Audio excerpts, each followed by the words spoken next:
இவளை மீட்டும் சங்கீதங்கள் என்னை என்னை உடைக்க.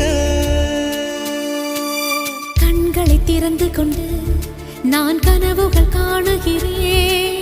கண்களை மூடிக்கொண்டு நான் காட்சிகள் தேடுகிறேன். உன் பொன்விரல் தொடுகையிலே நான் பூவாய் மாறுகிறேன். பூமியில் நாம் வாழும் காலம் தோறும் உண்மையில் என் ஜீவன்